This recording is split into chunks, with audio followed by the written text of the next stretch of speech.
Good afternoon. Welcome to the TheoTrade afternoon video. I'm Blake Young, and today is July 24th, 2025, and we're going to make a technical case to buy crude and energy stocks. And to start with, we're going to use my chart here, the crude chart. As many of you know, if you've been listening to me for any amount of time, you know I love the number 68.78. 68.78 when it comes to crude. Now, we have not got back through 68. We did break free, and then we pulled back. So we had a little fake out, but you can see we went right up to it again and pulled back. But I like this support bounce. And so the fact that we've gone from 68 to 78, then back from 78 to 68, and then we've chopped through here is enough reason for me to pay attention to it.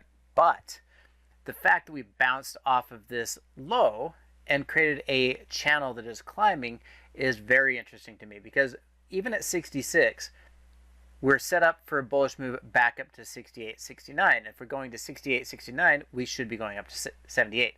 I don't think it's going to be this aggressive of a spike. I think it's probably going to be a lot slower, a lot steadier, and give us opportunities to trade crude for a longer time period and again into those energy stocks. So one of the channels that I'm watching, and you know I'm a big fan of channels as well, is this high. And if we anchor this high to these highs through here, you're going to see we have an interesting little bounce off support.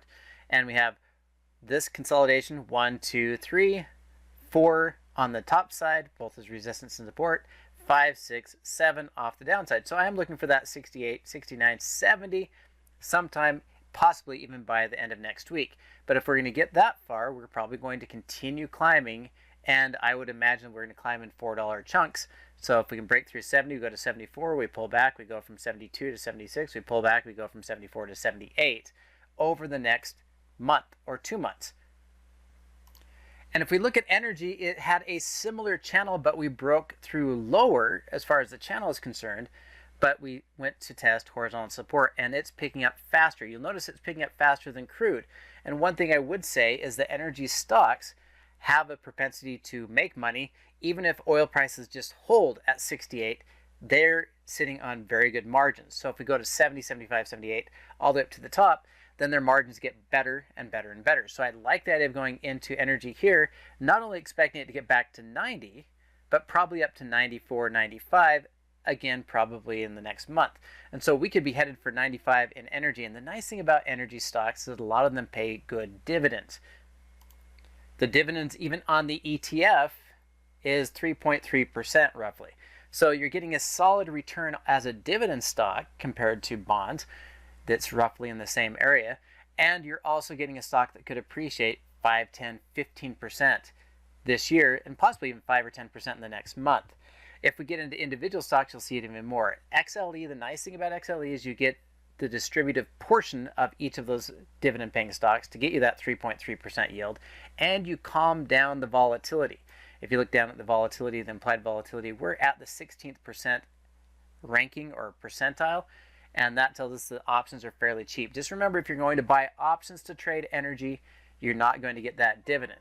So let's take a look at some of the individual stocks. And we'll go through these relatively quickly because you're going to see the charts are setting up in similar ways. We had a horizontal bounce on Schlumberger. I would like to see it clear 36, but if it does, I'm looking for a 10% move and going to 39 in the next month. If we look at stocks like ExxonMobil, ExxonMobil's created a similar higher low through here, and if we clear that high, then we create an interesting rectangle, and we could be looking at 132.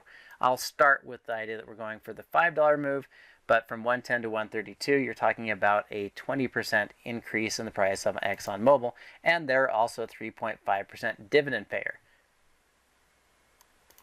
CVX has created a great channel, a great bounce off these support levels through here. And so now that we're at short-term resistance, I'm looking for a break through 155 to go to 162. And high of the year is completely on the table. It's not as large of a return. It's probably about 8% return on Chevron. And they pay a 4.4% dividend, so a higher dividend than ExxonMobil. Oxy's a little bit more subdued. I still like the bounce off of this support because I have multiple channel support tests, and the high of that channel would put us all the way up to 50 over the next month. They do have a little bit lower dividend, a little less aggressive a bounce compared to some, but you still have an opportunity from going 45 to 50, at least the way I see it. So let's take a look at 3 other potentials. ConocoPhillips, another great bounce off of the support in this channel. My target for ConocoPhillips is about 104.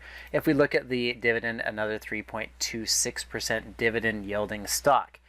Now, some of the stocks that we don't generally think of as energy stocks, but they are going to be Halliburton and Kinder Morgan. Let's take a look at Halliburton.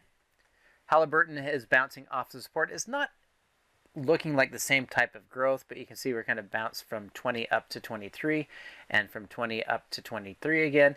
So if this is going to be the one that breaks free, then I would be looking for 22 all the way back up to 26.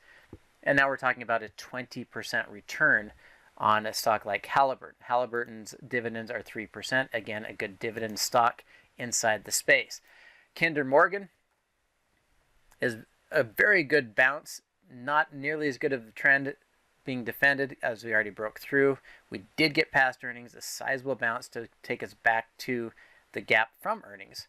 And the question is, are we going to get back into this type of a pattern? If we look at this type of a pattern going through here as a trend or a channel through here, then I'm going to look at this. We're just going to activate it, slide it down, and use this bounce. So the expectation now would be a retest of 28. And if it breaks through that, slower slope, less aggressive, but it's looking for about $1.50 above that high. And that would bring us up to about 30. So again, it's about 10% on Kinder Morgan, and they offer one of the best yields at 4.26%.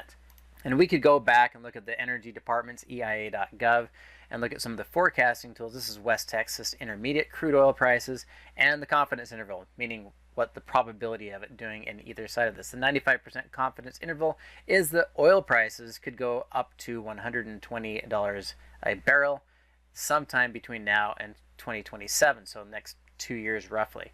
And the idea that it fall back down, the lowest band, 95%, so we're talking 2 standard deviations, is about $38 to $40. So the idea here is we're looking at a $60 move up or a $30 move down.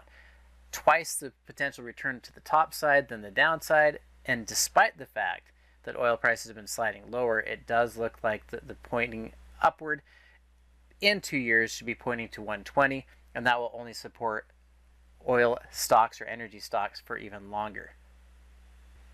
One of the few things that might mess with the uptrend is if the dollar does strengthen off these lows. I've been watching for this to create a higher low in this long-term downtrend. This could be the higher low today. Not sure, not convinced, because we haven't got above the previous day's high. But if it is the higher low, that could slow down oil's progression. If it returns to test these previous lows, then I think oil will likely break through 68 in the next week and head towards that 78 target, lifting all those energy stocks all along the way. And so that's what I'm watching. Pure technical. The energy report's fine, but that speculation and is definitely a bet to the top side. But currently, oil prices are still seen as sliding. I just see this as an early indication that we found the base, we found support, we've hammered out the bottom, and we're looking at higher prices in oil and energy stocks with high dividend payments. That's going to do it for me today. Thank you for watching. We'll see you tomorrow in the main room, and we'll look at the dollar and crude in the long-term perspective in the main room tomorrow.